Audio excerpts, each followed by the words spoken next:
శ్రీకృష్ణుడు మనందరికీ ఏదో చెప్పడానికి, భవిష్యత్ ఒక గైడెన్స్ ఇవ్వడానికి వచ్చాడు అని మీరు ఇందాక అన్నారు. భవిష్యత్ తరాలకి ఒక గైడ్ లైన్స్ ఇవ్వడానికి అందరూ కూడా నా ప్రతినిధులుగా ఉండాలి అని అన్నప్పుడు, మరి శ్రీకృష్ణుడు ఈ అంటే బంధాల మీద ఆయన ఉద్దేశం ఏంటి అన్నది నాకు అర్థం కాలేదు గురుజీ. ఎందుకంటే ద్రౌపదీదేవికి భర్తగా అర్జునుడు ఉన్నాడు, అలాగే ధర్మరాజు ఒక రకంగా అర్జునుడిని పెళ్లి చేసుకుంటే ఆయన బావగారు అవుతారు. తమ్ముడైన నకులుడు, సహదేవులు, భీముడు, వీళ్లతో కూడా అంటే ఐదుగురు భర్తలు ఉన్నారు. ఐదుగురు భర్తలు ఉన్నారు. అప్పుడు అది న్యాయమే అన్నాడు. మళ్ళీ అదే కృష్ణుడు మళ్ళీ కుంతీదేవి సొంత కొడుకులతోనే తన పెద్ద కొడుకుని చంపించినప్పుడు కూడా అది ధర్మమే అన్నాడు. అసలు ఆయనకి ఈ సంబంధాల పట్ల ఆయన ఉద్దేశం ఏంటి? ఓకే, బేసికల్లీ మీరు కొన్ని ఎగ్జాంపుల్స్ చెప్పి ఫైనల్ క్వశ్చన్ ఏంటంటే రిలేషన్షిప్స్ మీద కృష్ణుడు ఒపీనియన్ ఏంటి అని అడుగుతున్నారు. అవును, ఏం చెప్పాలనుకుంటున్నాడు? బాగానే ఉంది. ఇప్పుడు కృష్ణుడు రిలేషన్షిప్స్కి అత్యంత ప్రాముఖ్యతనిచ్చేటటువంటి వ్యక్తి. ఎలా చెప్తాను, ప్రూవ్ చేస్తాను. మనందరం ఎవరమండి? ఆయన బిడ్డలమే కదా. ప్రూఫ్ కావాలా? భగవద్గీత 15వ అధ్యాయం 7వ శ్లోకం చూడండి. మమైవాంశో జీవలోకే జీవభూత సనాతనః మమ ఏవ అంశో. ఈ సృష్టిలో ఉన్నటువంటి చరాచర జీవరాశులన్నీ నా యొక్క అంశాలు. మనందరం భగవంతుడి అంశను. మీ యొక్క భగవంతుడి అంశ. మీరు కృష్ణుడి అంశ, నేను కృష్ణుడి అంశే, ఈ కెమెరామ్యాన్ ఈయన కృష్ణుడి అంశే, అక్కడ కూర్చున్న భక్తుడు కృష్ణుడి అంశే. మనం ఆయన అంశలం. ఆయన ఒక మహాసముద్రం అయితే మనం చిన్న నీటి బిందువులు, ఆ సముద్రంలో నీటి బిందువులు. ఆయన ఒక మహా అగ్ని అయితే మనం చిన్న నిప్పు కణాలం. మనం ఆయన నుంచే వచ్చాం. ఆయనకి మనకి శాశ్వతమైనటువంటి సంబంధం ఉంది, బాంధవ్యం ఉంది, అందులో సందేహమే లేదు. పైగా మనకి ఆయన పట్ల ఉన్నటువంటి సంబంధాన్ని మనం విస్మరించినా, మనం ఇగ్నోర్ చేసినా ఆయన మనల్ని ఇగ్నోర్ చేయడండి. దానికి ప్రూఫ్ కావాలా? భగవద్గీత మళ్ళీ 15వ అధ్యాయంలోకి వెళ్ళండి. 15వ శ్లోకం చదవండి.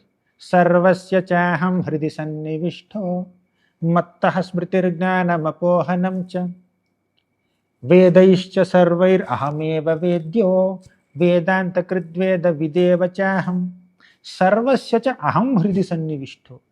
అందరి హృదయాల్లోనూ నేను తిష్ట వేసుకుని కూర్చున్నాను అంటున్నాడు కృష్ణుడు. ఎలా? పరమాత్మ రూపంలో.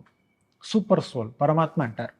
అంటే కృష్ణుడే ఒక పరమాత్మగా మనందరి హృదయాల్లోనూ ఉన్నాడు. మీ హృదయంలో పరమాత్మ ఉన్నాడు, నా హృదయంలో పరమాత్మ ఉన్నాడు, వీళ్ళ హృదయాల్లోనూ పరమాత్మ ఉన్నాడు, పరమాత్మగా ఉన్నాడు. అంటే ఒక వ్యక్తి ఎన్ని పాపాలు చేసినా, ఎన్ని దురాగతాలు చేసినా, ఎన్నెన్నో పాపాలు చేసి ఒక కుక్కగానో, పందిగానో, పిల్లిగానో, ఒక పురుగుగానో, చీమగానో, లేదంటే మలంలో ఉండేటటువంటి ఒక వర్మ్ పురుగుగా పుట్టినా కూడా కృష్ణుడు ఆ వ్యక్తిని వదిలిపెట్టాడు.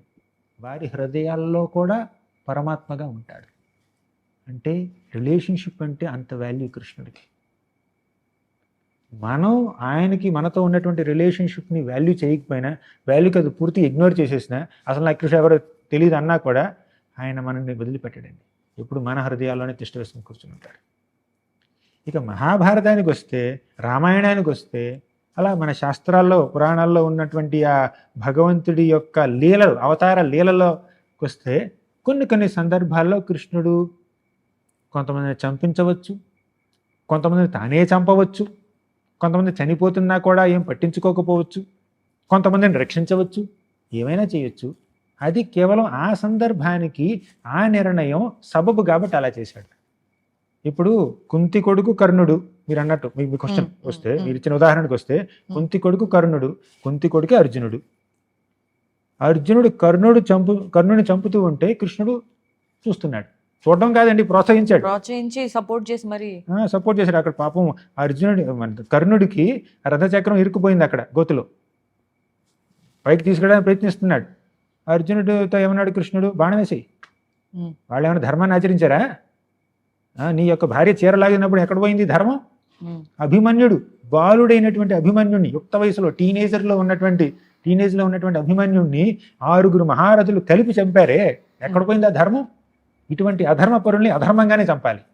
వజ్రాన్ని వజ్రంతోనే కొయ్యాలి అని చంపమన్నాడు. అంటే ఆ రథచక్రం అక్కడ ఇరుక్కోకపోతే కర్ణుడు ఒక పెద్ద హీరో అయిపోతాడని చెప్పి చాలామంది చెప్తూ ఉంటారు. కాదండి, కేవలం సానుభూతితో సింపతి గెయిన్ చేయడం కోసం ఈ చెప్పే మాటలన్నమాట ఇదంతా. దాన్ని పట్టించుకోకండి. అర్జునుడు సాక్షాత్తు శ్రీకృష్ణుడి యొక్క శాశ్వతమైనటువంటి నిత్య పార్షదుడు. అర్జునుడి కొనగోటికి కూడా పనికిరాడు ఈ కర్ణుడు కానీ, దుర్యోధనుడు కానీ, శకుని కానీ, దుశ్శాసనుడు కానీ ఎవరైనా. అనవసరంగా కర్ణుడిని హైలైట్ చేయడం, అర్జునుడి మీద తప్పు పెట్టడం, కృష్ణుడిని తప్పు పట్టడం. ఆయన ధర్మవేత్త అండి, ధర్మాన్ని రక్షించడానికి వచ్చినటువంటి మహాపురుషుడు ఆయన. ఈ కర్ణుడికి సపోర్ట్ చేస్తూ కృష్ణుడిని నిందించడం, దాని మీద సినిమాలు తీయడం,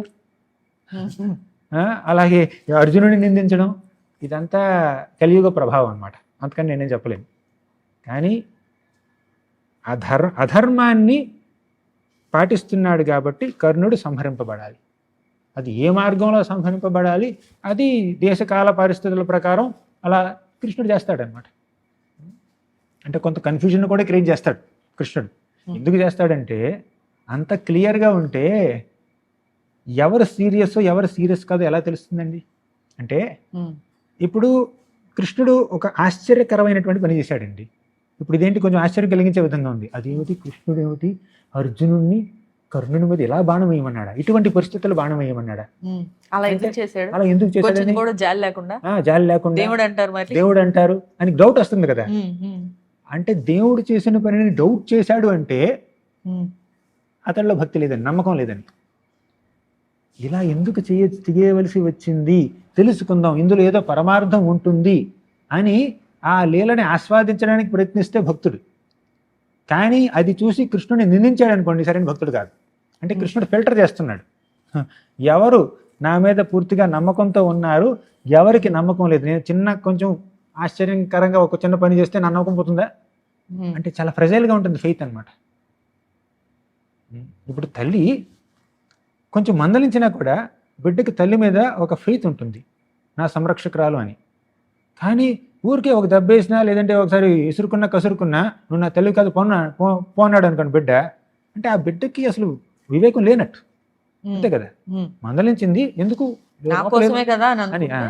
అలాగే భగవంతుడండి మన శాశ్వతమైనటువంటి తండ్రి. అహం బీజ ప్రదఃపిత అన్నాడు. మన తండ్రులు ఉన్నారు, కానీ మన తండ్రులకి తాతలకి అందరికీ తండ్రి, బ్రహ్మదేవుడికే తండ్రి కృష్ణుడు. ఆయన అధర్మం ఎందుకు పాటిస్తాడండి? ఆయన చేసినటువంటి పని లీల మీకు అర్థం కాకపోవచ్చు. మీకు అర్థం కాకపోయినా కూడా అందులో ఏదో పరమార్థం ఉంటుంది అని మీరు నమ్మితే అప్పుడు ఆయన మీద మీకు విశ్వాసం ఉన్నట్టు. కానీ మీకు అర్థం కాలేదు కదా ఆయన చేసినటువంటి పనిలో పరమార్థం అని చెప్పి ఆయన వదిలిపెట్టేశారు అనుకోండి, కృష్ణుడు దేవుడు కాదు నేను పార్టీ మార్చేస్తాను అని అన్నారనుకోండి, ఇంకా మీకేం అర్థం కాలేదు, శాస్త్రాలు అర్థం కాలేదని. ఇంకొకటి ఏంటంటే, చాలామంది శాస్త్రాలు చదివి అర్థం చేసుకోరండి. సినిమాలు చూసి అర్థం చేసుకుంటారు, సీరియల్స్ చూసి అర్థం చేసుకుంటారు. ఆ సీరియల్స్లో ఏంటంటే ఇమాజినరీ ఎమోషన్స్ సూపర్ ఇంపోజ్ చేస్తారు కొంతమంది. అంటే కొన్ని అథెంటిక్గా తీస్తారు, నేను దాన్ని తప్పట్టలేదు. కానీ కొన్ని కల్పితం కూడా ఉంటుంది.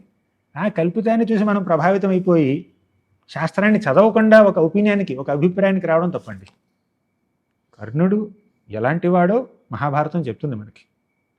అర్జునుడు ఎంత గొప్పవాడో భారతం, భాగవతం, ఇంకా చాలా చాలా గొప్ప గొప్ప గ్రంథాలు మనకి చెప్తున్నాయి. ఆ గ్రంథాలు చదివి ఒక అభిప్రాయానికి రండి. చదవడానికి టైం లేదు. శాస్త్రాలను భగవంతుడు మనకి అందించిన చదవడానికి టైం లేదు. మనం ఏదో ఆలోచించుకుంటూ ఊహించుకుంటాం. మనకు తెలిసిన పరిజ్ఞానంతో మనం జ్యూరీ ప్యానల్లాగా మారి భగవంతుడి యొక్క పనుల్ని మనం ఎవాల్యుయేట్ చేస్తూ ఉంటాం, మార్కులు ఇస్తూ ఉంటాం.